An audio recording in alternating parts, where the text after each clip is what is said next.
Taking the street, an enemy is taking it! Oh, come on, take him in there. God!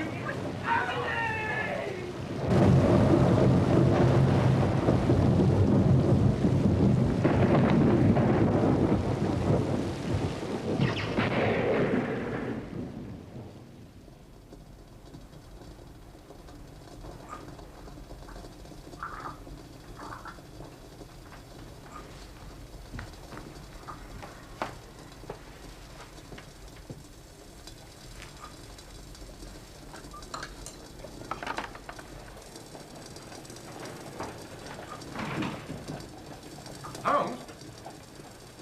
Holmes? Holmes? Holmes? Holmes? You come at a crisis, Watson.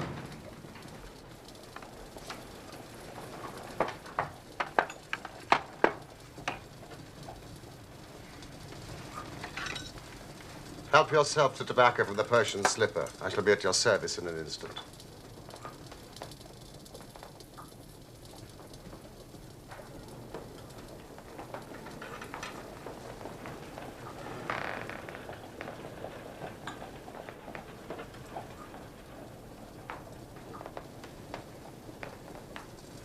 If this remains blue, all is well. If it turns red, it's a man's life. I thought as much. Mrs. Hudson! Mrs. Hudson!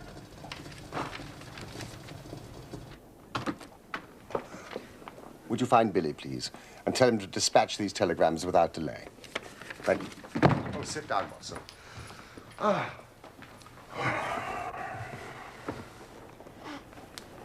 A commonplace little murder. You have something more interesting, I fancy. You are the stormy petrel of crime, Watson. What is it? I've had a letter from a boy I was at school with. I think you should read it. Percy Phelps, brilliant boy, carried off every prize the school had to offer, went on to fresh triumphs at Cambridge. I must confess, he'd passed completely out of my mind until this. My dear Watson, I've no doubt you remember Tadpole Phelps, who was in the 3rd form when you were in the 5th. It's possible you may have heard that through my uncle's influence, I obtained a good appointment at the Foreign Office. His uncle's Lord Holdhurst. And that I was in a position of trust and honor till a horrible misfortune came suddenly to blast my career. Yes, his gaudy connections did him little good at school. It seemed to us a piquant thing to chevy him about the playground, hit him over the shins with a wicket. Do you think you could bring your friend, Mr. Holmes, down to see me? It doesn't tell us much. Yeah, hardly anything. But the writing is of interest. It is a woman's. No, man, surely. No, a woman's. You know, at the commencement of a case, it is always something to know that a client is in close contact with someone who, for good or evil, has an exceptional nature. You're interested. Indeed. Well, if you are ready, let us start for Braybury House, Woking at once. Well, my practice... Oh.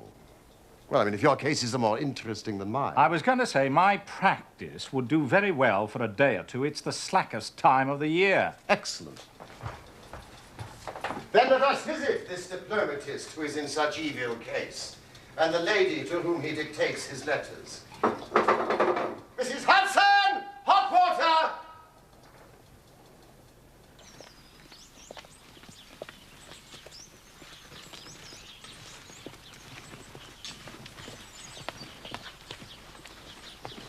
Rose, take these for me, would you? There's a good help.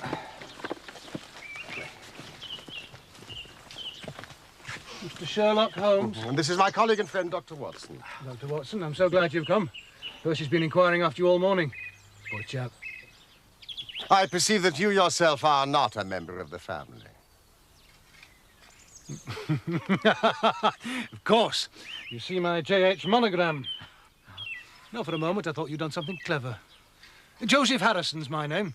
And since Percy is betrothed to my sister Annie, I shall at least be a relation by marriage. You'll find her in his room. She's been nursing him these past 2 months. Rose, the house.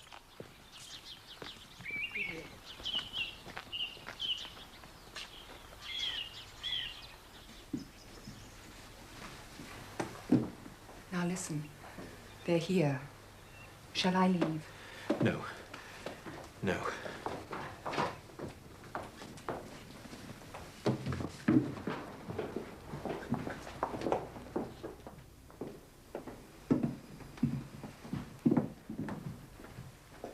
My dear Watson, I should never have known you under that moustache, and I dare say you wouldn't be prepared to swear to me. Not at all. Still the same dear old tadpole. And this, I presume, is your celebrated friend. Mr. Sherlock Holmes, Mr. Percy Phelps. And I'm Miss Harrison. My fiancée and my nurse. Please, sit down. I showed Holmes the letter that you wrote to me. Yes, I hoped you would. It was rather short on detail. Then let me get straight to the point. I work as a clerk in the Foreign Office. My uncle is Lord Holdhurst. When he became Foreign Minister, he gave me occasional delicate missions of trust, which I always managed to conduct successfully. I'm sure you did, old chap. Pray, continue, Mr. Phelps. Nearly 10 weeks ago, it was the evening of the 23rd of May, he called me into his private room.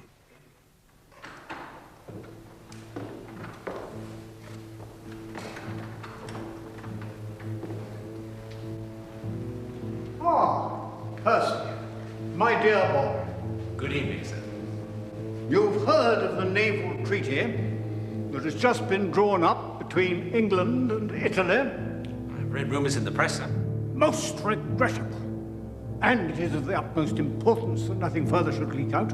The French and Russian embassies would pay an immense sum to learn its contents. This is the original. It should not leave my bureau. Were it not absolutely necessary to have it copied, take it straight to your office and lock it up. Now, remain behind when the others go, so that you can work at your leisure and without fear of being overlooked. And when you have finished, relock both the original and the draft in your own desk and hand them over to me personally tomorrow morning. The very greatest care, nephew. You may rely on it, sir. This treaty, can you be more precise as to its nature? In broad outline, it defined the position of Great Britain towards the Triple Alliance in the event of the French fleet gaining complete ascendancy over Italy and the Mediterranean. I returned straight to my office, where I found a colleague of mine, Mr. Charles Gorrow, still working. Well, Jim, what did Uncle want? To congratulate me on my engagement. Splendid.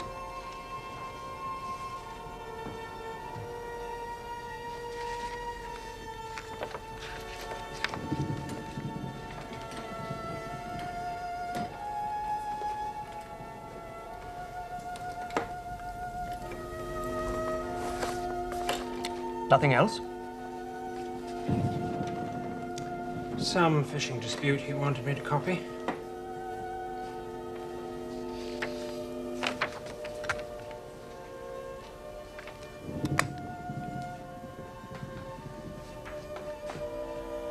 You're not still on that Bulgarian piece, are you? It's extremely long-winded and tiresome, and I am fagged out for the night. You working late again? Just a few things. You want to slack off a bit, old man? Ambition's a fine thing and all that, but do not neglect the beautiful Miss Harrison. Some other chap might step in. She wouldn't have you, Charles. Oh, not me, old man. I've got my Daphne. Good night, dear. Good night.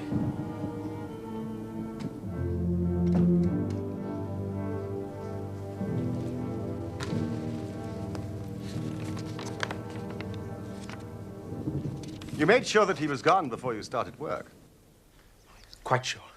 And I copied as fast as I could, for I knew that Joseph, my fiancée's brother... We met him in the garden. He was in town and was traveling back to Woking by the 11 o'clock train. I wanted to catch it if possible. But it was a long document. written in French.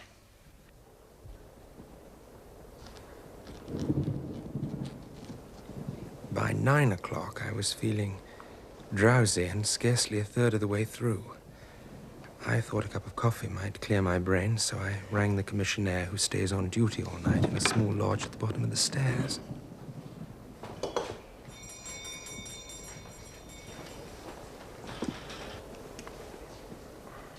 To my surprise, it was a woman who answered the summons. I'm sorry, I was ringing for Mr. Tangi. I'm his wife, sir. I do the char work in this building. Ah. Well, I was wondering if you might bring me a cup of coffee. I'll go and ask him, sir. This woman, you've never noticed her in the building before? Never.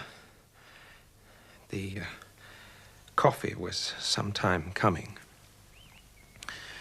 So I went down to investigate. Leaving the room unguarded? Yes.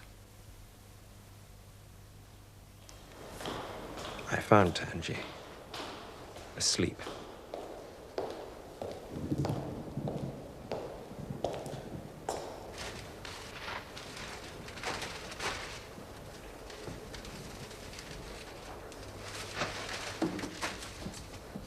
Mr. Phelps, sir. I'm very sorry, sir. I must have just dropped off for a moment. Your coffee, sir. Well, if you're here, sir, who's ringing the bell? Bell? What bell is it? Well, it's the bell in the room in which you're working, sir.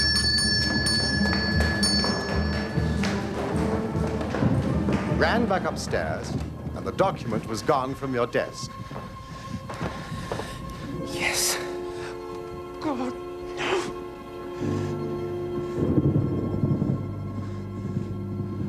You passed no one in the corridor? No one. There was no one. In the room, in the corridor. All seemed exactly as I'd left it. Percy has drawn a rough chart of the building, Mr. Holmes, which he thought might be of use. Yes, that's the utmost importance, Mr. Holmes. Yes, I think I quite follow it. On your discovery of the theft, what did you do then? Well, I recognized in an instant the thief must have come up through the side door. This one here. Yes, of course. Well, you'd have met him if he'd come the other way. And you are satisfied that he could not have been concealed in the room or in the corridor? Absolutely impossible. All the other doors were locked. Strict Foreign Office regulations. There was no cover at all. A rat couldn't have concealed himself there. Tangi and I both rushed out down the stairs that lead into Charles Street. Mr. Phelps! The door at the bottom was closed, but unlocked. It was dark, raining. There was no one. But I distinctly remember the 3/4 of Big Ben. 9:45. That is of enormous importance. They came out here. You see, Holmes? On the corner, we found a policeman, but he'd seen no one leave the building in the last quarter of an hour except for the commissionaire's wife. So we ran through to Whitehall. It was full of traffic, people coming and going, all only too eager to find a place of shelter on so wet a night. No lounger to tell you who'd passed? None. Had it been raining all evening? Since about 7. This chain of events is certainly of extraordinary interest. And so you returned to the office? Examined it, I presume, to see if the intruder had left any traces. Muddy footmarks, any cigar end, or dropped glove, hairpin? There was nothing. Except the tangible fact that the commissionaire's wife had run out of the building not 10 minutes earlier. What did you do next, Mr. Phelps? The constable alerted Scotland Yard. It was then, for the first time, the full horror of my situation came upon me. I'd been so confident of regaining the treaty. I dared not think. Watson will tell you I was a nervous, sensitive boy at school. It's my nature. I thought of my uncle, his cabinet colleagues, the shame I'd brought upon them, myself, everyone connected with me. What though I was the victim of an accident? There are no allowance for accidents in diplomatic circles. Ruin. Shamefully. Hopelessly. Ruin. Steady on, old chap. There. There. It's all right. Stand back, will you, Holmes?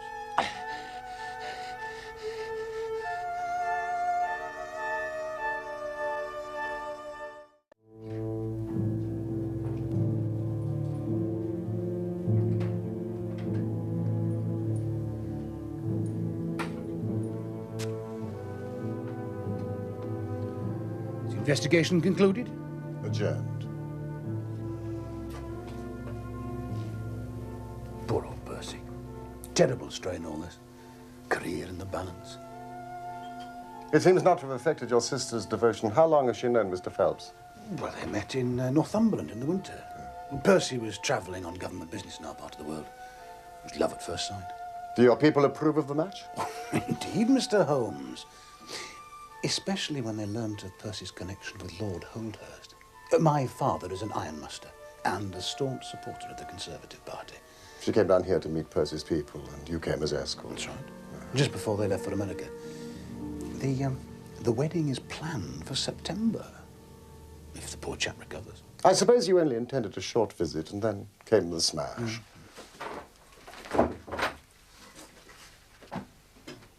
May I ask you what your occupation is that allows you to while away the summer in working? As the eldest son, Mr. Holmes, I have expectations of inheriting my father's business. I also dabble in stocks and shares, which grants me a certain independence. My apologies if my question offended you. On the night of May the 23rd, had you arranged to meet Mr. Phelps at Waterloo to take the 11 o'clock train together? No. That may have been his intention. He knew I was in London dining with my stockbroker, but I wasn't expecting to meet him. Then thank you for your time, Mr. Harrison.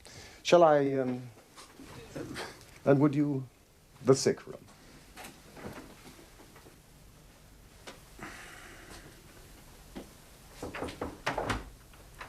Mr. Holmes, I do apologize. I feel calmer now, thanks to Watson's ministration.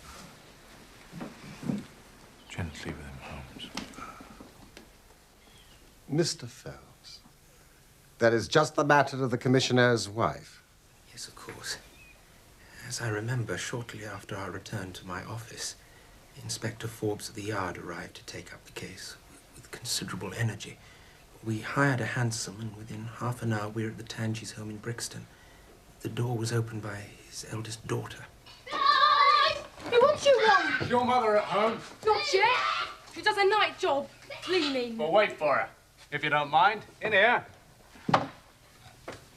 You get back in here. Now, go on. And shut the door. After about 10 minutes, we heard the front door. And here we made one serious mistake for which I blame myself. Yeah, Mum, there's two men in the parlour wants to talk to you. Oh, my God.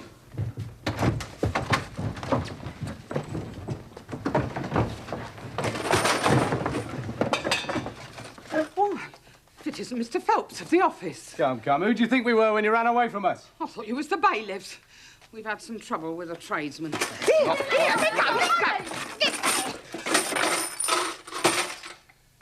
We've reason to believe that you've taken a paper of importance from the Foreign Office. And you ran in here to dispose of it. Now, you better come back with us to Scotland Yard to be served. Take your hands off me! I ain't taking no paper! Better if you keep quiet. Mr. Phelps! Don't let me go! Don't stop him!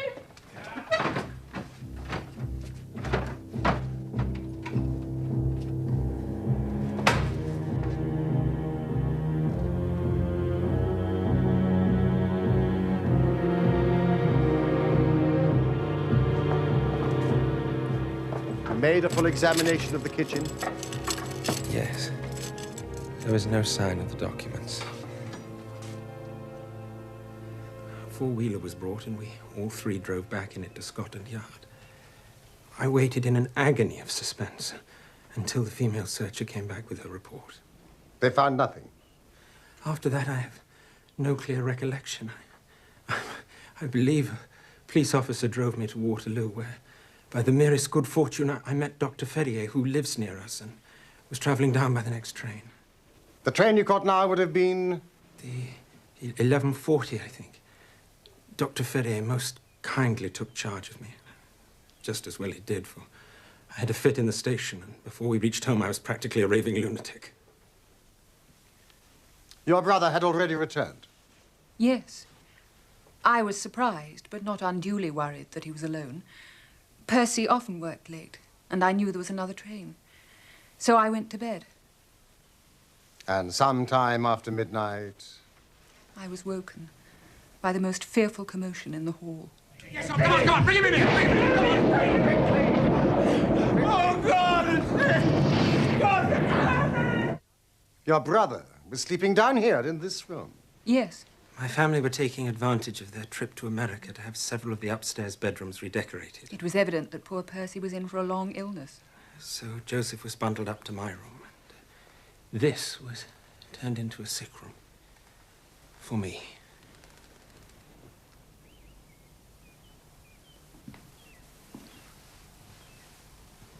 Why, it's a very cheery room. I have lain here for 9 weeks, delirious. If it had not been for Miss Harrison and the doctor's care, I should not be speaking to you now. She nursed me by day. A hired nurse looked after me at night. For in the mad fits, I was capable of anything. It's only in the last few days that my reason has slowly cleared. I've wired Inspector Forbes, but he's told me no clue has been discovered. So I turn to you, Mr. Holmes. It's my last hope. Just one question of the utmost importance, Mr. Phelps. Did you tell anyone that you had this special task to perform? No one. Not Miss Harrison, for example? No. I had not been back to Woking in between getting the order and executing the commission.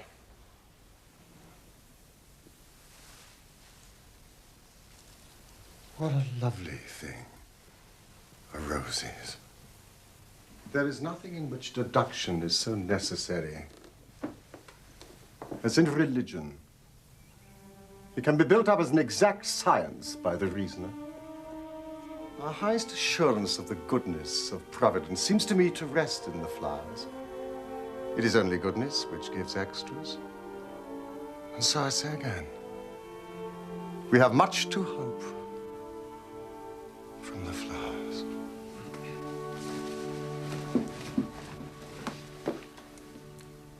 Do you see any prospect of solving this mystery, Mr. Holmes? Mystery? Ah. It would be absurd to deny that the case is abstruse and complicated. Do you see any clue? You have furnished me with 7, but I must put them to the test before I can pronounce on their value. You suspect someone? I suspect myself.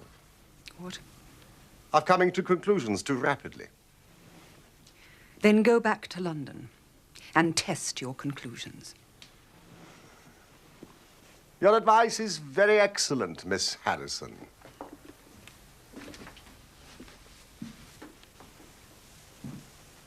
Mr. Phelps, do not indulge yourself in false hopes. The affair is a very tangled one, and I am not a magician.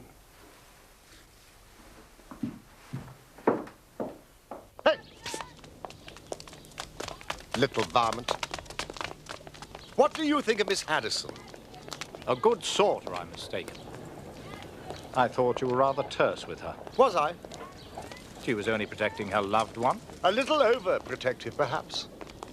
Surely you don't believe that she had anything to do with it? The most difficult crime to track down, Watson, is the one which is purposeless. Now, this is not purposeless. But who is it that profits by it? Well, there's the French ambassador, the Russian, and whoever might sell it to either of those. And Lord Holdhurst. Well, it is not inconceivable that a statesman might find himself in a position where he was not sorry to see such a document accidentally destroyed. Not a statesman with the honourable record of Lord Holdhurst. George, the Foreign Office. Charles Street entrance. George, I want you to do something for me. Find the cab which dropped a fare there just after 9:30 on the evening of May the 23rd.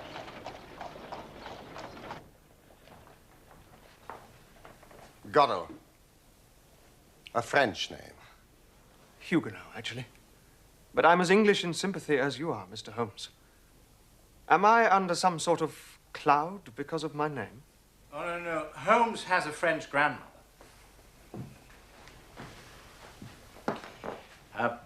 I'd make yourself scarce if you want to avoid Inspector Forbes. We've arranged to meet him here in 5 minutes. Yes. I have been questioned by him already. I shall do as you say. Good night to you both. Good night. Good night. No secret doors. The windows quite 30 feet above the ground, fastened on the inner side.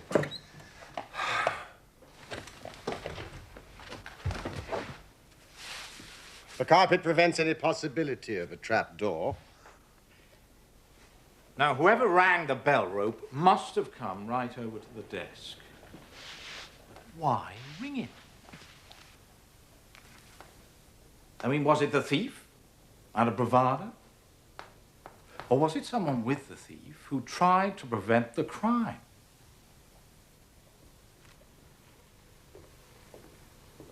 Or was it?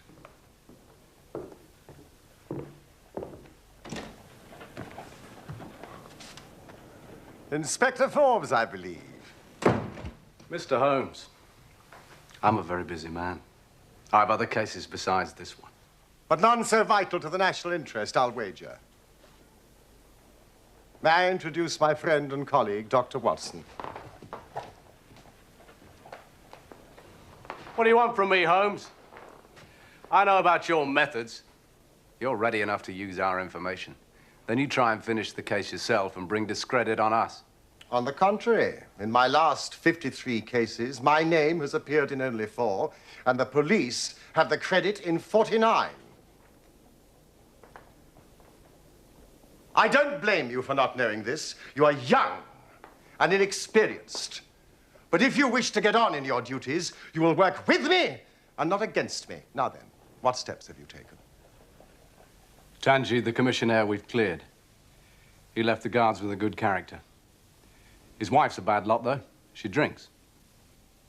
What about the clerk? Godot. He's been shadowed all these 9 weeks. We can show nothing against him. Have you formed any theory about how this bell rang? No. I must confess that beats me. It was a cool hand, whoever it was. Go and give the alarm like that. Yes, it was a very queer thing to do. Well, many thanks, Inspector, and if I can put this thief in your hands, you shall hear from me. Come along, Watson.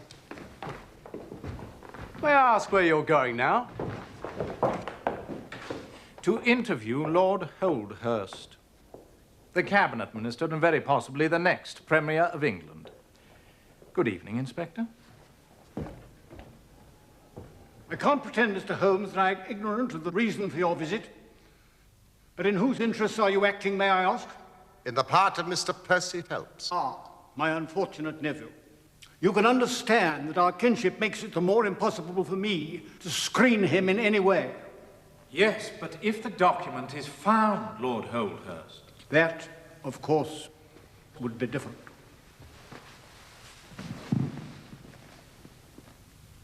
Lord Holdhurst, it was in this room that you gave instructions for the copying of the document. It was. And you mentioned it to nobody else except your nephew. You're certain of that? Absolutely. Then, if nobody else knew of it, you would agree that the thief's presence in your nephew's room was purely accidental. I mean, he saw his chance and took it. You take me out of my province there, Mr. Holmes. There is one other Very important point. You feared, so I understand, that very grave results might follow from the details of this treaty becoming known. Very grave results indeed. Have they occurred? Not yet. If the treaty had reached, let us say, the Russian or the French Foreign Office, you would expect to hear of it. I certainly should. Then, since nearly 10 weeks have elapsed, it is not unfair to suppose, then, that the treaty, for some reason, has not reached them. But, Holmes, we can hardly suppose that the thief took the treaty in order to frame it and hang it on his wall. Well, perhaps he's waiting for a better price, Watson. Or maybe he's had a sudden illness. A brainstorm, for example. I did not say so. Lord Holthurst, we have taken up too much of your valuable time. Fine fellow. Heavy responsibilities. Yes, but he has a struggle to keep up his position, and he's far from rich. You noticed, of course, that his boots have been resold. Really? I shall do nothing more today unless I get an answer to my cab inquiry.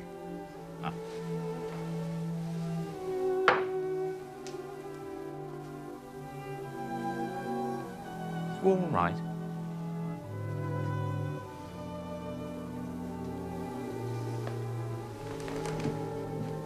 Oh, Watson, I won't detain you any longer from your legitimate work. But I should be extremely obliged if you would come down to Woking with me tomorrow. The same train that we took today. Yes, of course. Night, Holmes.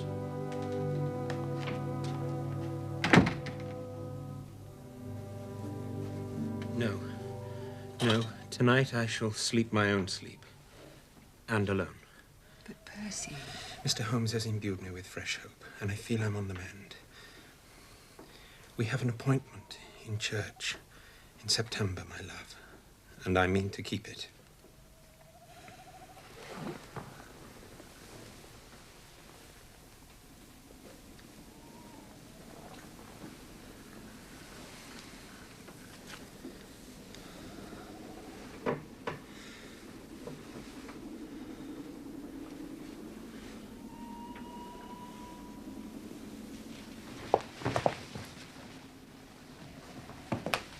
He sent the nurse away. At last. He puts too much faith in the great detective. Well, it's you that's kept his flame alive, not some detective. And you, brother. Without you to support me...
Could it be that I'm the center of some monstrous conspiracy? And that my life is aimed at, as well as my honor? I'm, as far as I know, an enemy in the world. You certainly have had your share of misfortune, old chap. I think I may have found the spot where the fellow scaled the wall.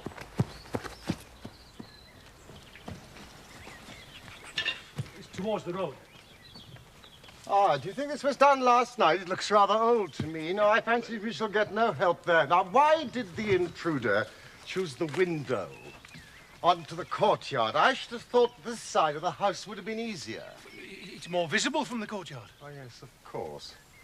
Have you ever had an alarm like this before? There's no plate in the house or anything to attract burglars. Nothing of value. Was there anything in London? Well, we've seen Inspector Forbes. Seen your uncle. Holmes has set one or two things in motion. So you've not lost heart? Oh, by no means. God bless you for saying that. If we keep our courage and patience, the truth must come out. Miss Harrison, you must remain in this room for the rest of the day. It is of vital importance. Now, tonight, when you go to bed, lock that door from the outside and keep the key. Percy. Tell no one. Now, quick. Promise. Why are you moping in here, Annie? Come out to the sunshine. I'll beat you at croquet. I have a slight headache, and this room is deliciously cool and soothing, thank you, Joseph. Mr. Phelps, while we're investigating this minor affair, we must not lose sight of our main inquiry. It would help me very much if you would come to London with us. Do you feel strong enough? Yes, if you really think I can be of help. Do you want me to stay the night? I was on the point of proposing it. Then if my friend of the night comes to visit me, he'll find the bird flown. But what about Annie? Mr. Harrison will look after her, and my friend Watson will take care of your medical needs. Could you be ready to leave in an hour? We're all in your hands, Mr. Holmes.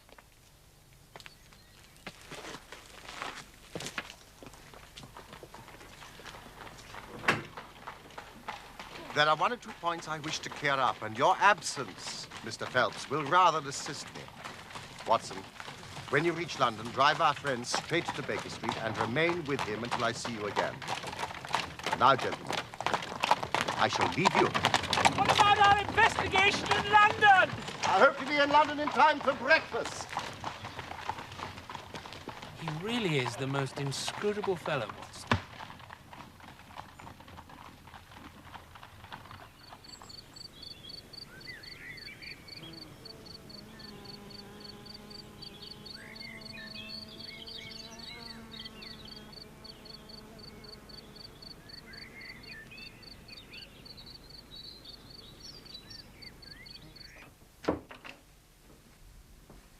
Oh, you're still in here. How's your headache? A little better. First day for 9 weeks without the invalid. And you choose to spend it in here. Force of habit. Are you dining tonight? I'm not hungry, and I'm enjoying my book. I understand. My poor little sister. What a time you've had.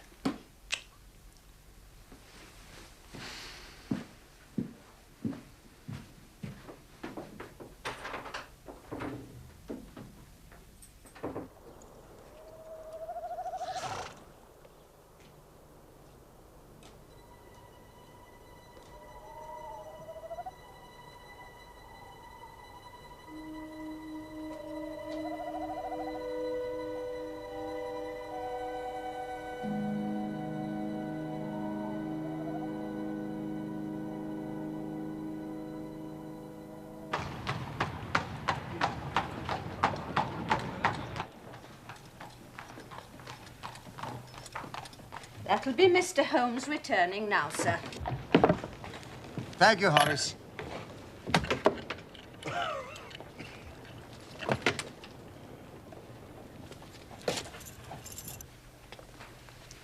He looks like a beaten man. I confess you may be right.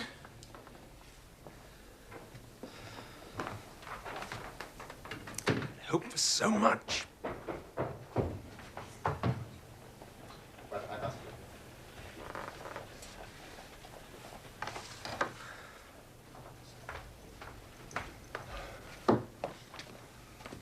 Holmes, you're wounded.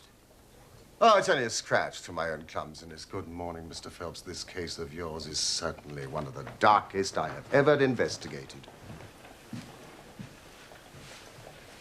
It has been a remarkable experience. Oh, come along, Holmes. That bandage tells of adventures. Now, what happened?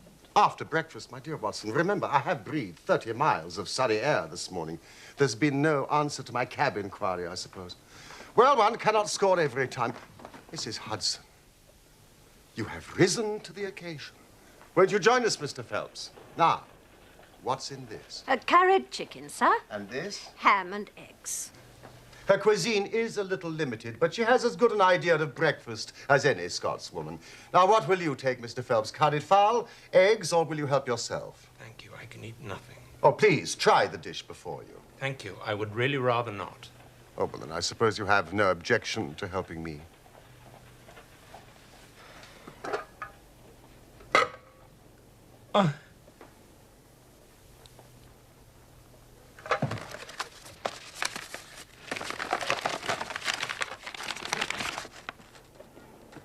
It's the treaty.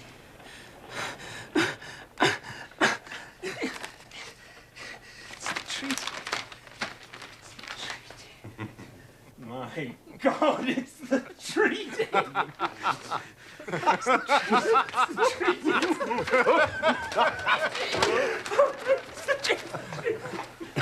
Watson, brandy.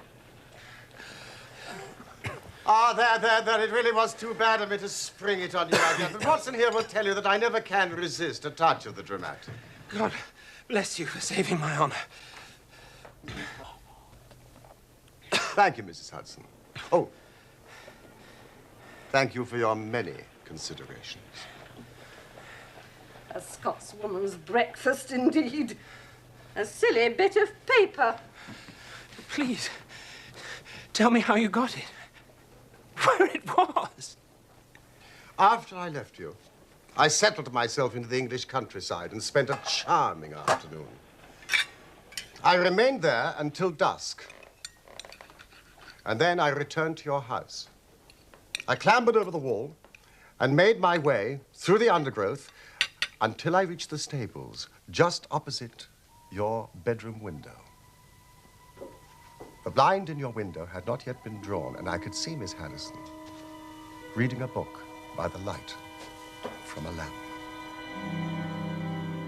It was about 10:15 when she closed the book, moved across the room, carrying the lamp with her. But I felt quite sure that she had turned the key in the lock. Key? The instructions I gave her, which she carried out to the letter.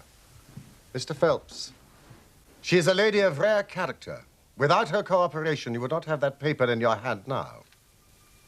It was a weary vigil, but it had the sort of excitement a sportsman feels when he lies before the watercourse and waits for the big game.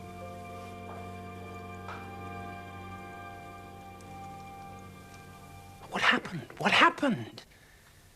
It was about 2 o'clock in the morning when I heard the gentle sound of a bolt being pushed back.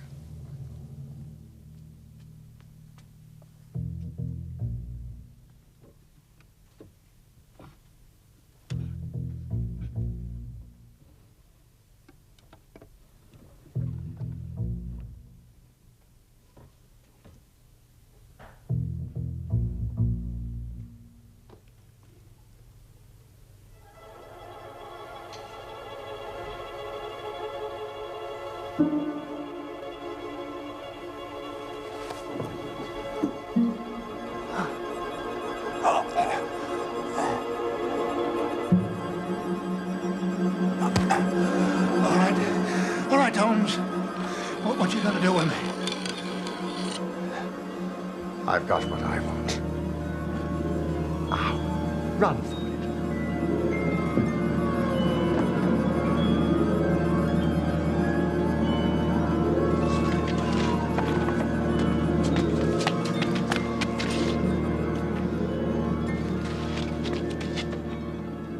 Joseph. You let him go.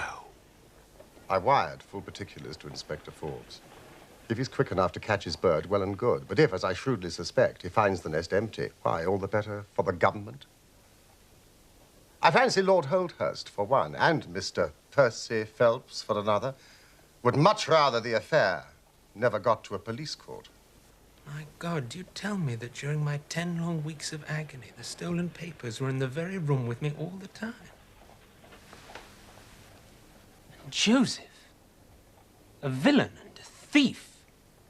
From what I gather, he had lost heavily dabbling in stocks and concealed the fact from his father. A man of strictly conservative habits. Yes, but his own sister's happiness. And your reputation, your health. He knew that you often worked late, and he was in town having dinner with his stockbroker, as he told me.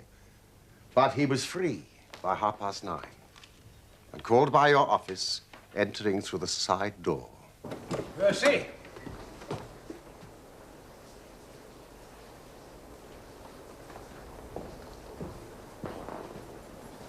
Finding no one in there, but the light on and work evidently in progress, he rang the bell.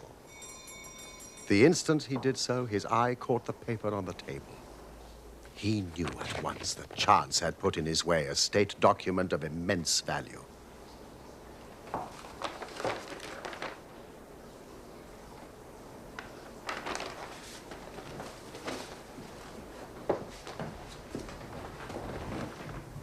Returned alone to Woking and concealed it in what he thought was a very safe place, intending to remove it in a day or two and take it to the French embassy or wherever he thought a long price was to be had.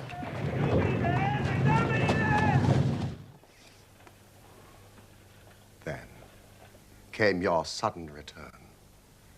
Without a moment's warning, he was bundled out of his room, and from that moment on, there were always at least 2 of you in there, preventing him from regaining his treasure, maddening for him. My suspicions became certainties when the attempt to break in was made on the first night that the hired nurse was absent, which showed that the intruder was well accustomed with the ways of the house. At last, he had his chance. But you baffled him with your wakefulness. Yes. I didn't take my sleeping draught. But he had another chance when you came up to London. I kept Miss Harrison in the room all day so as to anticipate him. But if you already knew the papers were in the room... I thought they probably were, but I had no desire to rip up all the skirting in search of them. By allowing him to lead me to the hiding place, I saved myself an infinity of trouble. And caught him red-handed. Quite so. Yes, but why did he try the window when he might have come in through the door? To appear to be a burglar, and if necessary, make good his escape across the courtyard. The knife. You don't think he had any murderous intentions? My dear fellow, I can only say that Mr. Joseph Harrison is a gentleman to whose mercy I should be extremely unwilling to trust. That will be a young lady for you, Mr. Phelps. Annie? I left her a note to come to London the moment she woke. But, Mr. Phelps, she knows nothing as yet of her brother's criminality. Oh, yes. My dear Holmes, I can't thank you enough.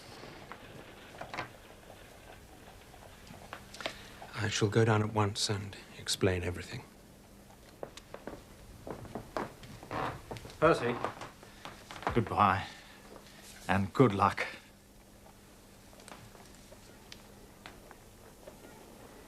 Thank you for restoring my happiness.